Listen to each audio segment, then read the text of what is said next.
Hello friends, तो यहाँ पर 12th फिजिक्स आप लोग को स्टार्ट किए हैं। ये टॉपिक्स नंबर फर्स्ट विद्युत आवेश तथा विद्युत क्षेत्र के बारे में पार्ट नंबर 23 है। इसमें आप लोगों को विद्युत आवेश तथा विद्युत क्षेत्र में गॉस के अनुप्रयोग के बारे में ये जो जितने आप लोगों को फॉर्मूला गॉस के अनुप्रयोग का प्रूव करना है। 3 इसके अनुप्रयोग होते हैं जो ये आपका यहाँ पर फर्स्ट अनुप्रयोग यहाँ पर हम सिद्ध कर रहे हैं, और कल आप लोगों का संडे है तो दोनों अनुप्रयोग सिद्ध कर देंगे, जिससे ये पूरे टॉपिक्स आप लोगों को कंप्लीट हो जाएगी। और ये 5 नंबर के आप लोग को आते हैं गॉस का अनुप्रयोग जो इम्पोर्टेंट है। तो तीनों इम्पोर्टेंट यहाँ पर गॉस के अनुप्रयोग यहाँ पर हम सिद्ध कर देंगे, और जिस टाइप से गॉस के अनुप्रयोग से न्यूमेरिकल क्वेश्चंस बनते हैं वे भी आप लोगों को यहाँ पर हम बताएंगे। तो सबसे पहले यहाँ पर समझिएगा, गॉस का अनुप्रयोग में सीधे आवेशित चालक के कारण तीव्रता, यानी फर्स्ट इसका अनुप्रयोग है कि सीधे आवेशित चालक तार के कारण तीव्रता, या इसी को कहीं कहीं बाबू लिख दिया जाता है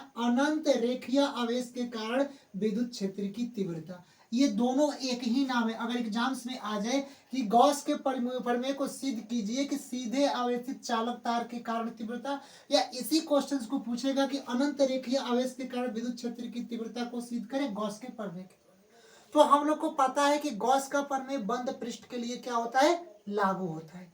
तो सबसे पहले एक बंद पृष्ठ यहाँ पर हम लोग क्या बनाएंगे, बेलन बन गया। ये बेलन टाइप्स का है कि नहीं है, तो एक बंद पृष्ठ यहाँ पर बेलन बन गया। तो सबसे पहले यहाँ पर हम लोग क्या करते हैं समझिएगा, माना कि एल लंबाई के धन आवेश से आवेशित चालक तार, यानी कि एक हम लोग क्या किए कि यहाँ पर पॉजिटिव चार्ज है, तो एक धन आवेशित चालक तार यहाँ पर एल लंबाई के यहाँ पर हम लोग ले लिए।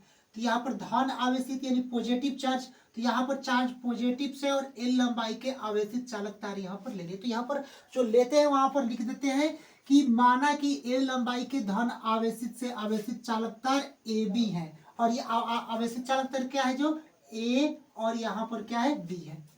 क्लियर, और ए बी है, जिससे आर दूरी पर स्थित बिंदु पी पर, आर दूरी पर स्थित बिंदु पी पर विद्युत क्षेत्र की तीव्रता कह रहे हैं। तो यहाँ पर आर ये दूरी है, और यहाँ पर बिंदु पी पर, यानी बिंदु पी क्या होता है, विद्युत द्विध्रुव आघूर्ण होता है, हम लोग को पता होता है। तो यह बिंदु पी पर यहाँ पर आर दूरी पर विद्युत क्षेत्र की तीव्रता ज्ञात करना है, जिसके ओ क्या होते हैं, सेंटर यानी कि केंद्र होते हैं। ये तो आप लोग को समझ में आ गया। अब यहाँ पर समझिएगा कि अगर हम लोगों को गॉस का प्रमेय का अनुप्रयोग है, तो सबसे पहले बेलन की सतह से गुजरने वाला विद्युतीय फ्लक्स क्या हो, यानी कि बेलन के सरफेस, एक ये सतह और एक ये सतह, तो बेलन के सतह से गुजरने वाला विद्युतीय फ्लक्स। तो विद्युतीय फ्लक्स का फॉर्मूला आप लोग को पीछे पार्ट्स में बताए, फाई ई बराबर E D A cos theta होता है। यानी विद्युतीय जो फ्लक्स होता है, यहाँ पर फॉर्मूला बताए थे कि फाई ई बराबर ई वेक्टर, यहाँ पर समझिए ई वेक्टर डॉट के डी ए वेक्टर, ये विद्युतीय फ्लक्स होता है। विद्युतीय फ्लक्स की परिभाषा इसके पीछे पार्ट्स में बताए हैं। अगर हम लोग को बात करते हैं फाई ई बराबर डॉट प्रोडक्ट हटेगा, तो यहाँ पर E D A cos theta यहाँ पर लग जाएगा। क्लियर है, कॉस थीटा यहाँ पर लग जाएंगे, जो फाई ई बराबर E D A cos theta हो गया। तो अब यहाँ पर बेलन की सतह से गुजरने वाला विद्युतीय फ्लक्स, तो यहाँ पर एक सतह दो सतह, तो यहाँ पर फाई बराबर ई डी एस कॉस 90 और ई डी ए कॉस 90, क्योंकि सरफेस क्या है 90 डिग्री एंगल्स पर है, तो ई डी ए कॉस 90 और ई डी ए कॉस 90। और यहाँ पर जो ये सतह क्या होगा, एक वक्राकार सतह पर आ जाएगा, तो ईडीए कॉस्ट 180 डिग्री यानी 180 डिग्री, इसके सतह की बात हम लोग करते हैं। तो ये ईडीए कॉस्ट 90 ये क्या हो जाएगा, ये सर्किल टाइप्स के वृत्ताकार है कि नहीं, इसका सरफेस तो वृत्ताकार हो जाएगा।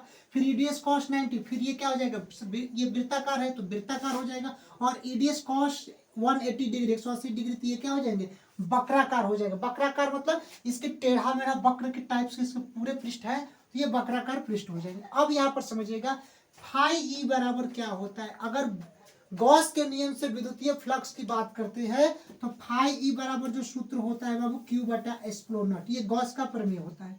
यहाँ पर समझिएगा फाई ई बराबर क्यू बटा एप्सिलॉन नॉट, ये क्या होते हैं, गॉस के प्रमेय होते हैं, जहाँ पर क्यू क्या होता है बाबू, आवेश होता है, और एप्सिलॉन नॉट का मान 8.854 गुणा 10⁻12 कूलम्ब स्क्वायर प्रति न्यूटन मीटर स्क्वायर होता है। तो ये तो आप लोगों को यहाँ पर आगे की फाई बराबर क्यू बटा एप्सिलॉन नॉट, तो जहां पर फाई है वहां पर क्यू बटा एप्सिलॉन नॉट हम लोग लिख देंगे। क्लियर। अब ईडीए cos 90, cos 90 का मान कितना होता है? तो 0 होता है, तो यहाँ पर 0 हो जाएगा वृत्ताकार के लिए। ईडीए cos 90 का मान, तो यहाँ पर भी वृत्ताकार है तो क्या हो जाएगा? 0 हो जाएगा। अब यहाँ पर ई है तो ई लिख देंगे। डीए की बात करते हैं, डीए मतलब क्या होता है? क्षेत्रफल। अगर हम लोग बाबू बात करते हैं इस पूरे इस क्षेत्रफल की, बेलन के वक्र पृष्ठीय क्षेत्रफल की, तो बेलन का वक्र पृष्ठीय क्षेत्रफल क्या होता है? 2πrl। क्यों? क्योंकि ये बेलन है और इस बेलन के वक्र पृष्ठीय क्षेत्रफल जो डीए है 2πrl यहाँ पर हम लोग लिख देंगे। आ रहे बाबू समझ में सबको? अब यहाँ पर तो हम लोग इसका क्षेत्रफल लिख दिए। अब यहाँ पर समझिएगा Q बटा एस्प्लोनट, ये 0 + 0, अब यहाँ पर E हो जाएगा और 2πrl यहाँ पर हो जाएगा। अब यहाँ पर एक बात समझिएगा कि ये L से L को क्या करेंगे? वो कैंसिल कर देंगे। क्लियर है? L से L यहाँ पर हम लोग कैंसिल करेंगे, तो अब यहाँ पर समझिएगा बचेगा क्या? E 2π, यहाँ पर एस्प्लोनट, L से L इसको कैंसिल कर देंगे। यहाँ पर पहले समझिएगा Q बटा एस्प्लोनट इक्वल टू 0 + 0 + E 2πrl हो जाएगा। अब यहाँ पर Q को L लेमडा कैसे लिखे? तो सबसे पहले यहाँ पर समझिएगा कि जो लेमडा बराबर Q बटा L होता है। लेमडा क्या होता है? रेखीय आवेश घनत्व। आप लोग को पीछे इसमें रेखीय आवेश घनत्व, क्षेत्रीय आवेश घनत्व और पृष्ठीय आवेश घनत्व क्या इसके बारे में बताए हैं। तो यहाँ पर लेमडा क्या होता है? तो यहाँ पर याद रखिएगा रेखीय आवेश घनत्व, जिसको लेमडा कहा जाता है। क्लियर? इसको रेखीय आवेश घनत्व। और Q क्या होता है? आवेश होता है। और L क्या होता है? लंबाई, यानी कि इसकी लंबाई होती है, यानी कि L। क्लियर है? तो यहाँ पर समझिएगा कि कुछ नहीं है तो यहाँ पर 1 हो जाएगा, तो Q गुणे 1 Q हो जाएगा और L इंटू लेमडा, यानी कि L लेमडा हो जाएगा। तो जहां पर Q होगा तो Q के जगह पर L लेमडा लिखेंगे। तो यही जो Q आवेश है वहां पर L लेमडा लिख देंगे। Q बराबर L लेमडा हो गया फॉर्मूला से। अब बटा में एस्प्लोनट लिख दी। अब बचता क्या है? E 2πrl। क्या बचेगा? E 2πrl यहाँ पर बचता है, तो यहाँ पर E लिख देंगे और 2πr, तो यहाँ पर 2πr, क्योंकि L से L ये कैंसिल हो गया तो E 2πr बचेगा। तो यहाँ पर क्या काम करेंगे? एक बात समझिएगा, ये पूरे इसको मल्टीप्लाई कराएंगे तो लेमडा E 2πr हो जाएगा। तो यहाँ पर ये लेमडा यहाँ पर लिख देंगे। क्लियर? ये लेमडा इधर से मल्टीप्लाई करेंगे तो लेमडा गुणे 1 लेमडा, और यहाँ पर एस्प्लोनट E 2πr, तो एस्प्लोनट E 2πr लिख दिए।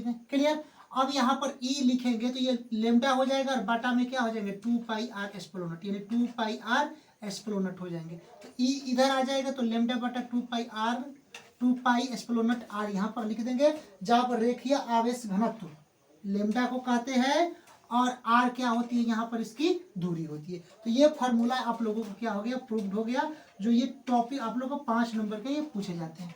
अब इसके नोट पॉइंट यहाँ पर समझिएगा। नोट पॉइंट मेरा बहुत ही इंपॉर्टेंट होता है।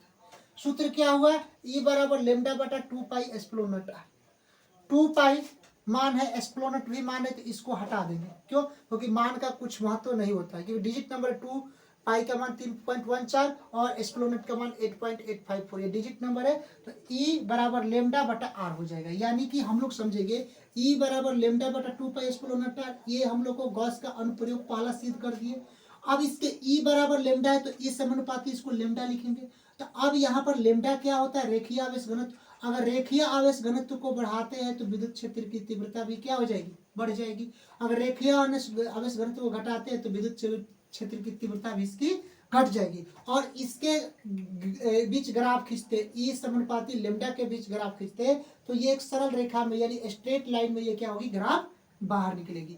अब यहाँ पर समझिएगा, अब कुछ नहीं बचेगा, तो ये 2π एस्प्लोनट ये क्या होता है? मान होता है, तो कोई मतलब नहीं। E व्युत्क्रमानुपाती 1/r, यानी E व्युत्क्रमानुपाती 1/r है।